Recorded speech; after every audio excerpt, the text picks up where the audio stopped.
Yes, my dear friend, welcome back to the channel. Very good afternoon to you wherever you are on the globe, on the continent of Africa, in Europe, in America, Australia, or right in Southeast Asia, Malaysia to be precise. You are highly welcome to Saturday afternoon edition.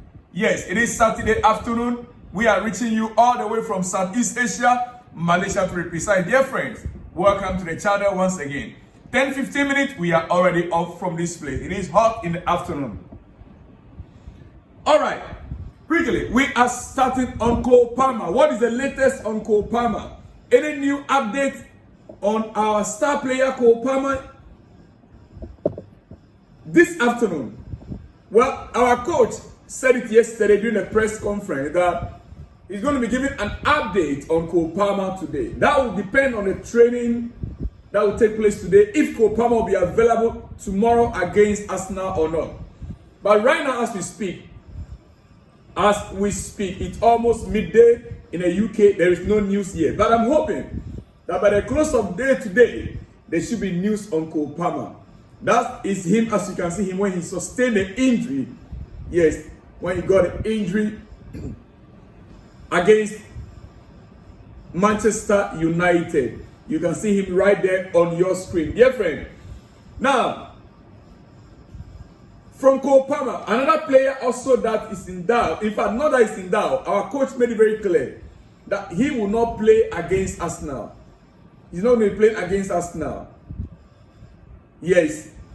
According to our head coach, he may come back only after the international break. That is what he said. I mean, he said it before the Noah game. He said Noah game, Jadon Sancho will not be part of the Noah game, but very likely Arsenal game, which for me personally, looking at the situation right now, the next picture you can see on your screen, the next picture you can see on your screen, that is Jadon Sancho, also on IG, still undergoing physiotherapy like Cobham. Jadon Sancho undergoing physiotherapy just like Cobham, dear friend. And let me quote our coach's own words about Cobham. Enzo Maresca says Chelsea will decide today Saturday if Cobham plays against Arsenal. He's getting better and we still have 2 days to prepare. Hopefully we can have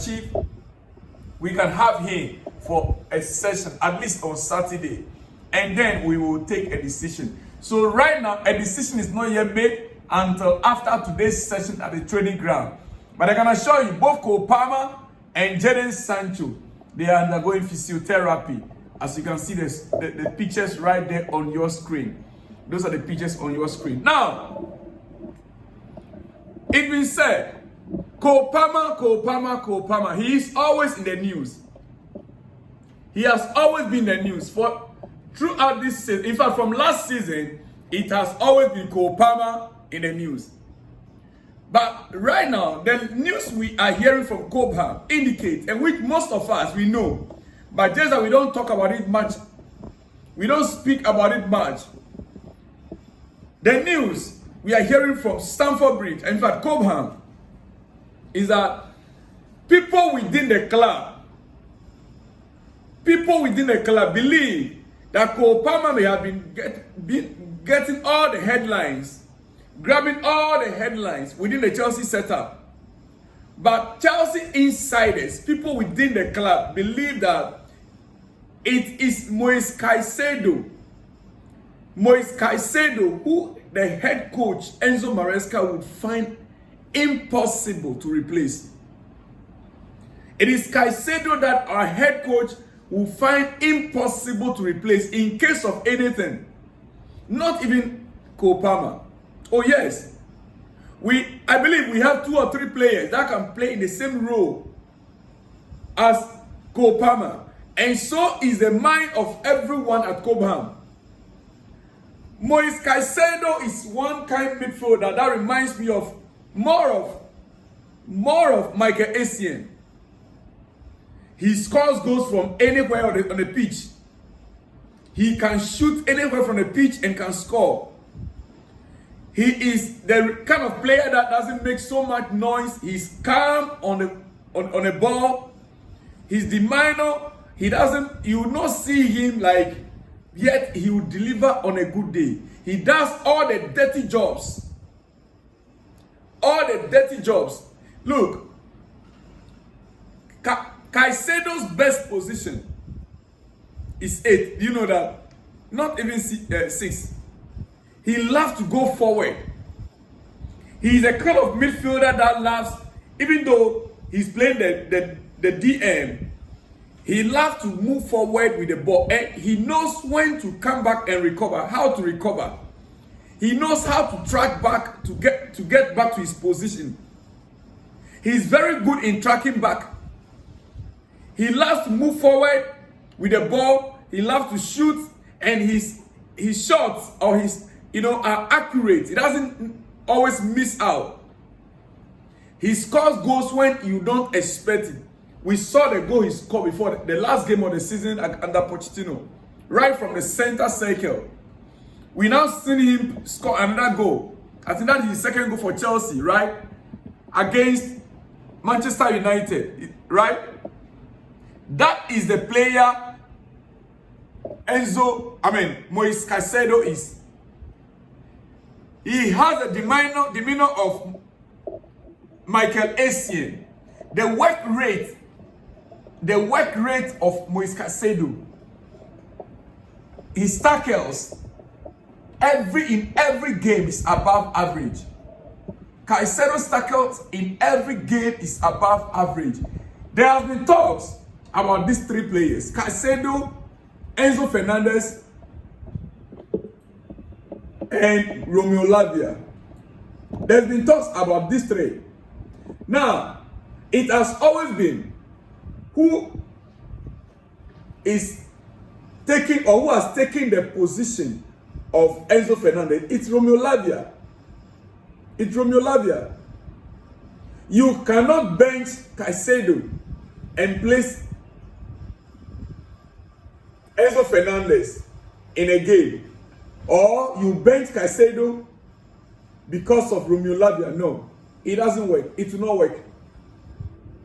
But you can bench Enzo or Lavia and any other player in that Chelsea squad. Caicedo could easily replace both Enzo Fernandez and Romeo Lavia, but not Moises Caicedo. Yeah. Viega could replace Lavia or Enzo Fernandez, but not Moises Caicedo. It will be difficult. Yeah, those players, they can play the same role, but you can't get the same output. You can never get the same result. You can't. We saw Viega partner Enzo Fernandez in double pivot in the Team B against Noah. Yes, perfect matching, because the opposition itself is not the Premier League opposition. The opposition that faced Chelsea in the Team B, that Viega partnered Enzo Fernandez, is not the same as the Premier League opposition. And you cannot achieve the same result. Okay, for instance, we all complimented Enzo Fernandez for the performance, right? Yes, it boils down to the partnership with Viega. Viega is not the natural DM. He is a natural defender. Center back, natural defender. So when you place him in a DM position, between the DM and the center back, it's not far. So he's doing his job as if he's a center back, yet protecting the defense, the center backs behind him. So it is easier for Enzo Fernandez to cover the space in that number 10 role. It is easier for Enzo Fernandez to do so because he's one player also that loves to move forward, just like Moises Caicedo. And therefore, getting the ball, he can spread the ball. Enzo Fernandez has the ability to spread the ball. And this is why coaches find it difficult to partner both Enzo Fernandez and Moises Caicedo in the midfield. But it is believed that in Cobham, the value they place on Moises Caicedo, if you take him out of the squad, you mess up the entire Chelsea squad. One player, like they said, Cobham has been receiving all the headlines. Why? I can tell you for a fact, number one reason why Cobham is grabbing the headline. Number one reason is because he's an English. Let's face the fact. He's very good. No doubt, Cobham is very good. His attributes, very great and excellent. But one of the reasons why Cobham is getting the headline, one of the main reasons, because he's an English. He's an English. There's none like racism here. Let's face it. In England, when you are playing in the Premier League and you are an English, and being a white for that matter, you always grab the headline. Because once you are an English player and you are doing above average, you automatically get a headline. We've been here when Raheem Sterling used to grab the headline whilst he was in Arsenal, before even Manchester City would buy him. And in early days of Manchester City, he was grabbing the headline. Now Saka grabbing the headline because he's English. Saka of Arsenal grabbing the headline because he's English. Not that he's doing anything extraordinary right there. Comparing Saka to Noni Madueke, who is also an English player. Noni's style of play, he's still developing. That is why many would have wished that Noni by now will be on the peak, so that he can compete with Saka in the English team. Ladies and gentlemen, let me not go further on that. But my point I'm trying to get to you this afternoon is that Moises Caicedo, as you can see on the screen with our head coach, he's irreplaceable. And the value of Caicedo in the Chelsea squad right now, dear friend, we are yet to see even the best of Moises Caicedo. We are yet to see the best of him. Now, Romeo Lavia, Moises Caicedo. These two, why their partnership is working perfectly for now is because when Romeo Lavia is playing a 6, Moises Caicedo can operate as number 8. He loves to do it, winning the ball back higher up the pitch and showcasing more of his natural ability. That is what we saw even a player like Kante. He can play as an 8, winning the ball higher up the pitch with all the tackles. That is the ability of Moises Caicedo. And that is the ability we see in Kante back in the days. That is the ability we see in Michael Essien back in the days. When Enzo Fernandez plays, Caicedo has to operate as a more of traditional 6.